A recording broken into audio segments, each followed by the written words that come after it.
Selamat datang, perkenalkan saya Batilda Putri yang akan menyampaikan materi pembelajaran pada hari ini yang bertema pencemaran lingkungan. Sebelum kita membahas tentang pencemaran lingkungan, kita harus tahu seberapa penting mempelajari tentang pencemaran lingkungan.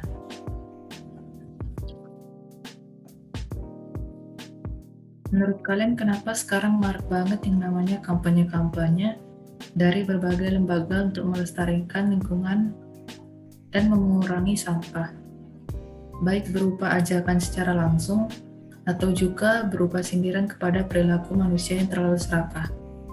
Nah, itu karena pencemaran lingkungan yang sudah sangat berdampak bagi ekosistem kita.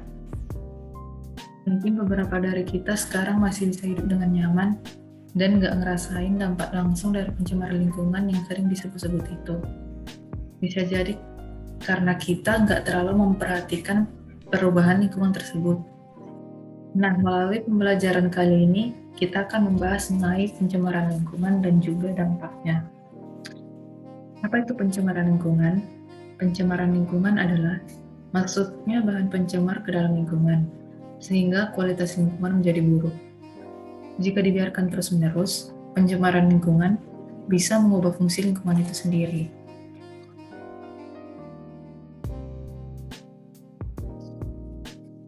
Apa saja jenis-jenis pencemaran lingkungan? Yang pertama ada pencemaran udara. Pencemaran udara memiliki penyebab. Penyebabnya yang pertama adalah karbon monoksida. Karbon monoksida terkandung dalam asap kendaraan bermotor. Perlu diketahui bahwa karbon monoksida sangat berbahaya bagi tubuh.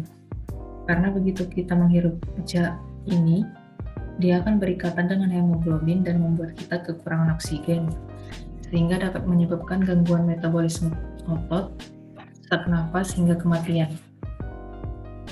Yang kedua, nitrogen oksida. Nitrogen oksida juga terkandung dalam asap kendaraan bermotor, produksi energi, dan pembuangan sampah. Menghirup zat ini dapat menyebabkan pembekakan paru-paru, kanker, bahkan kematian. Selain berdampak bagi kesehatan, zat ini juga menyebabkan hujan asam. Yang ketiga ada sulfur oksida. Zat ini berasal dari pembakaran arang, gas, dan juga kayu. Zat ini dapat menyebabkan iritasi tenggorokan dan juga akan menyebabkan kerusakan tanaman jika dalam kadar yang berlebihan. Yang keempat ada hidrokarbon. Hidrokarbon merupakan residu dari proses industri yang diemisikan di udara seperti industri plastik, resin, dan pestisida. Zat ini dapat menyebabkan kanker dan leukemia.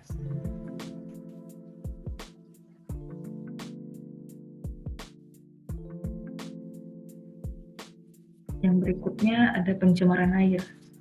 Sumber dari pencemaran air yang pertama ada dari limbah rumah tangga.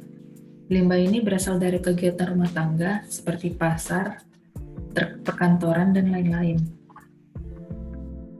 Pada umumnya limbah rumah tangga berupa limbah organik, limbah anorganik, dan juga zat beracun B3. Kedua ada limbah pabrik atau industri. Limbah yang berasal dari kegiatan industri yang kebanyakan berasal dari pabrik-pabrik yang memproduksi barang dengan bahan atau zat yang berbahaya dan menghasilkan limbah dari produksi tersebut.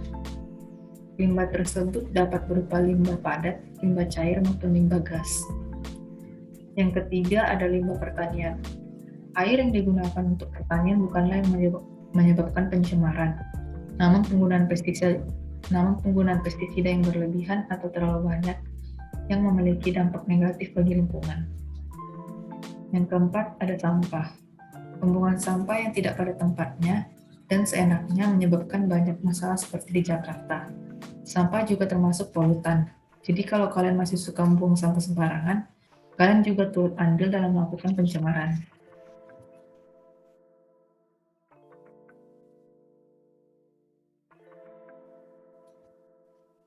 Yang terakhir ada pencemaran tanah. Pencemaran tanah disebabkan oleh sampah-sampah plastik yang sukar hancur, seperti botol plastik, karet sintesis, pecahan kaca, dan kaleng.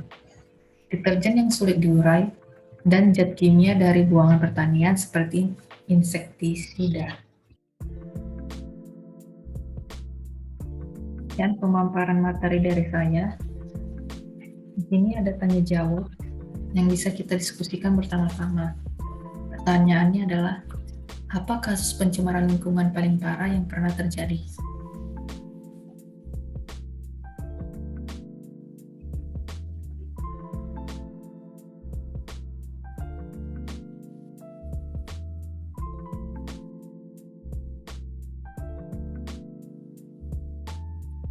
Kasus pencemaran merkuri yang paling besar terjadi di Teluk Minamata, Jepang. Sebuah perusahaan yang memproduksi asam asetat membuang limbah cairannya ke Teluk Minamata. Tragedi yang dikenal dengan penyakit Minamata terjadi antara tahun 1932 sampai dengan 1968. Teluk Minamata merupakan daerah yang kaya sumber daya ikan dan kerang. Selama bertahun-tahun, tidak ada yang menyadari bahwa ikan, kerang, dan sumber daya laut lainnya dalam teluk tersebut telah terkontaminasi merkuri. Pada saat itu, setidaknya ada 50.000 orang yang terkena dampak dan lebih dari 2.000 kasus penyakit Minamata. Masyarakat Minamata yang mengonsumsi makanan laut yang tercemar diidentifikasi terserang penyakit syaraf, lumpuh, kehilangan indera perasa, sulit berkomunikasi, dan bahkan banyak yang meninggal dunia.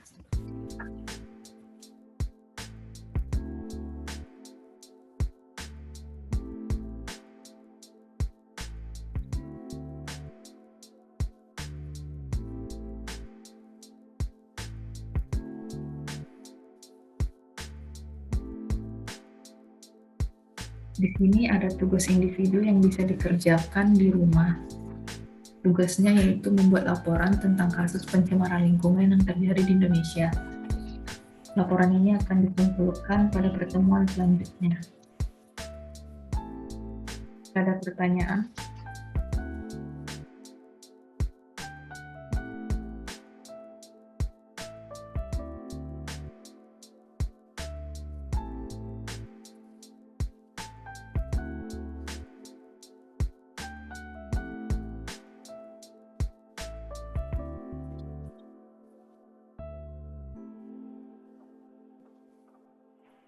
Jika ada pertanyaan, silahkan kirim ke email saya. Kesimpulan dari pembelajaran kali ini adalah, manusia yaitu makhluk yang berperan dalam pencemaran lingkungan.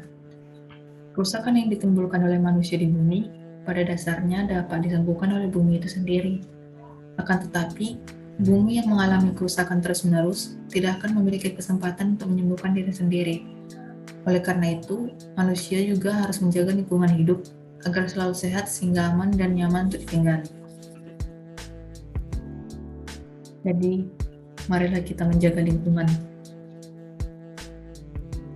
Sekian pembelajaran hari ini. Terima kasih.